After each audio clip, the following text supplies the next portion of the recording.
আসসালামু আলাইকুম। আলহামদুলিল্লাহ। দেখতে দেখতে প্রথম রোজা চলে গেল। আমরা কাজ শুরু করে দিলাম। আপনারা জানেন আমরা একটা উদ্যোগ নিয়েছি, তাই সকাল সকাল আগুন ধরায় ফেললাম।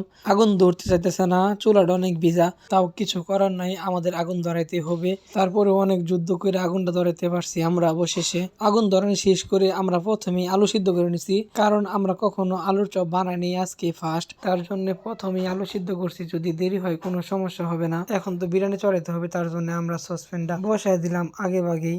অনেক মশলাপাতি কিনছি, এগুলো সব আগলাই, তার জন্যে আমরা বয়মে বইরে রাখতেছি। দেখেন মশলাপাতি সবকিছু একবার মাটিতে বইরে আসছে। আমরা বিরিয়ানিটা করবো মুরগি দিয়ে, তার জন্য বড় ভাই এখানে মুরগি কাটতেছে একা একা বসে। দেখতে দেখতে আমাদের বুটটা হয়ে গেছে, তাই অন্য একটা পাত্রে নামাই রাখতেছে। এখন কড়াইয়ের মধ্যে বেগুনি ভাজবো, তার জন্য বুটটা নামানো হইতাছে।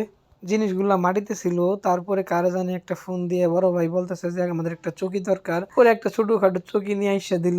বিরিয়ানির জন্য মশলাপাতি সবকিছু দিয়ে তারপরে হাতাটা নিয়ে দাঁড়াইয়া আছি একটু ভিডিওর মধ্যে থাকার জন্য। আর এই দিক দিয়ে আমাদের দুই ভাই খুব সুন্দর করে পেঁয়াজু ভাজতেছে, সাথে জিহাদ ভাই বসে বসে দেখতেছে। আর এই ছেলে বলতেছে যে আমি আলুর চপ বানাইতে পারি। পরে আমার আবির কাকারে দিয়ে ফেললাম যে তুমি আলুর চপ আস্তে আস্তে বানাও। বিরিয়ানি চাউল দিয়ে আস্তে আস্তে নাড়াইতেছে, যদি নিচে পুরা ধরে তার জন্য আস্তে আস্তে নাড়াইতেছে। আসলে আমাদের কাজের লোকের অভাব নাই, এক এক সময় এক একজনের পেজি বানাইতেছে, কিন্তু আমার সাগর ভাই যে খুঁটি মারা বইছে সে আর উঠতেছে না। দেখতে দেখতে আমাদের বিরিয়ানি হয়ে গেছে। পরে ওইখানে প্যাকেট করতেছে সাগর ভাই, পেঁজু বেগুনি আলুর চপ এগুলা দিতেছে।